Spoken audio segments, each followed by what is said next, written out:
Hello, welcome to my channel. Aujourd'hui, je vais faire une vidéo sur la suite de la vidéo d'avant.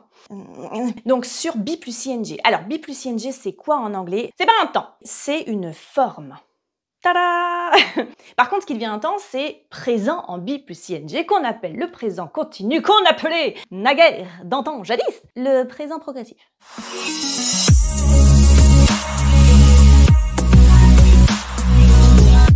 En tout cas, ça s'appelait comme ça voulait rien dire, mais c'était pas plus mal. Parce que le problème, c'est que la forme continue, le premier réflexe qu'on a, c'est de dire, c'est parce que ça continue. Et vous verrez plus tard que quand vous ferez du prétérit continu, il continue pas du tout! Du tout! C'est un mot linguistique. C'est tout ce que je dirais là-dessus. Non, je ne commenterai pas plus. Non, n'insistez pas. Donc du coup, le présent be plus ing, c'est quoi? C'est pour parler d'une action qui est en cours. Attention, parce que ça veut pas forcément dire que l'action est en train de se passer. Ouais, ils sont relous, hein, jusqu'au bout. Hein.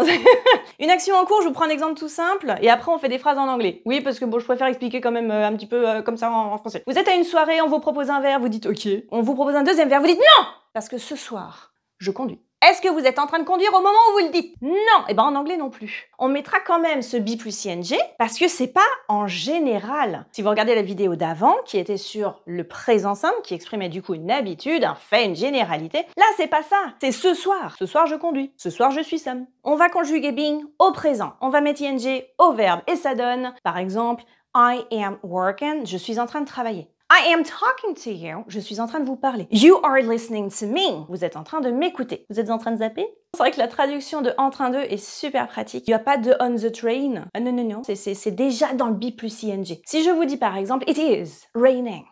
Il pleut.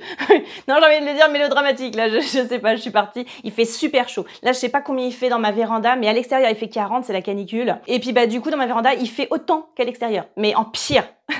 Donc, je reprends. It is raining. My cat is sleeping. Mon chat est en train de dormir. C'est pas dur du tout. Vous prenez votre verbe, vous le mettez en ing, mais pas que. Et ça, franchement, c'est une erreur que je vois très souvent. Donc, j'insiste pour mes petits élèves là qui me regardent. C'est be plus ing. Ne zappez pas votre being. C'est pas du présent en ing. C'est pas I working. C'est I am working. Il faut forcément le being que vous conjuguez au présent. Ok? Du coup, qu'est-ce qu'on fait pour une phrase négative? C'est absolument pas difficile. Vous mettez le not. Dans ma vidéo d'avant, allez-y si vous l'avez pas vu, j'ai dit que le not, il se mettait toujours sur un auxiliaire de temps. Ouais, mais là on a déjà notre auxiliaire, c'est being. Ça fait be not.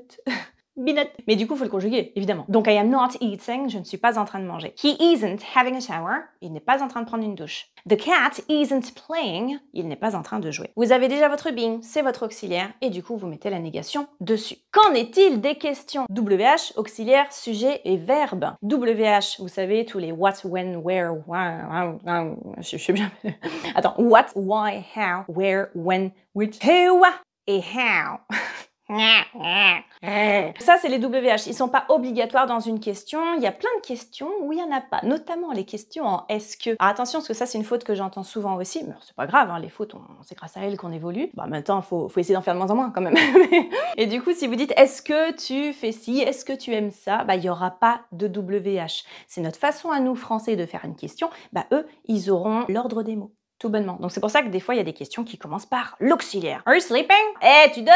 Are you working? Tu travailles là? Par exemple. Il suffit tout simplement de faire auxiliaire, sujet et verbe. Petite chose super importante. Dans la leçon précédente, on a vu qu'il y avait une certaine catégorie de verbes, les verbes d'état, qui vont préférer le présent simple. Cette règle, en fait, elle prend tout son sens maintenant dans cette vidéo. Si vous êtes en train de faire quelque chose, vous travaillez, puis d'un coup, vous avez faim. Et là, vous dites « Ah, je veux manger quelque chose !» Vous l'auriez tous dit « I want !» to eat something. Et vous auriez raison. C'est parce qu'en fait, c'est un verbe d'état. Et les verbes d'état, ils ne se mettront pas en be plus ing, même si c'est maintenant qu'on veut. Pareil, si vous avez besoin d'argent, là, tout de suite maintenant, I need money. Pas monnaie, money. Et puis les autres verbes d'état, ça va être de nouveau tous les verbes qui expriment un état plutôt qu'une activité, notamment les verbes de cognition. Alors cognition, ça veut dire ce qui se passe là. Donc les verbes to know, to understand, to remember, to believe, ces trucs-là. Les verbes des 5 sens, on ne fait pas exprès de voir ni d'entendre, mais attention, on fait exprès de regarder et d'écouter. To look at et to listen to sont des verbes d'action. To see et to hear sont des verbes d'état. Il faut juste les apprendre en fait. Mais après, c'est de la logique et surtout, si vous faites des écoutes, et que vous pratiquez, ça va vous sembler logique. On vous pose une question. Le premier truc que vous avez répondu, c'est I don't know. Enfin, si vous saviez pas. Mais du coup, vous ne dites pas I am not knowing. Ça ferait très bizarre. Mais pourquoi ça ferait bizarre? Parce que ça se dit pas. Et puis, vous l'avez jamais entendu surtout. Et en fait, le verbe to know ne se met pas en be plus ing. Alors, je voulais quand même rajouter quelque chose parce que là, c'est une vidéo pour les débutants. C'est pas péjoratif, hein. Attention, quand je dis ça, c'est bien. Moi, je suis très contente qu'il y ait des débutants. Merci, j'aurais pas de boulot sans vous. Non, mais ce que je veux dire, c'est qu'il y a toujours différents degrés, difficultés dans une règle, en fait. Et il y a toujours des exceptions et il y a toujours d'autres emplois. Le bi plus ing, il sera utilisé également dans d'autres circonstances. Mais ça, je le ferai dans une autre vidéo. N'hésitez pas à vous abonner à mon compte Instagram si ce n'est pas fait. Je fais des vignettes ludo-éducatives. Je vous demande des petites phrases. Comment vous diriez ça en anglais? Je donne de nouveau ces petits rappels. On va mettre tel temps parce que, on va mettre tel mot parce que. J'essaie de donner un maximum d'explications, même si c'est pas facile en 10 photos. Mais je pense vraiment que ça peut vous aider d'aller faire un tour également sur mon site si jamais mes programmes d'anglais vous intéressent. Et je vous souhaite une agréable soirée à tous. Ciao!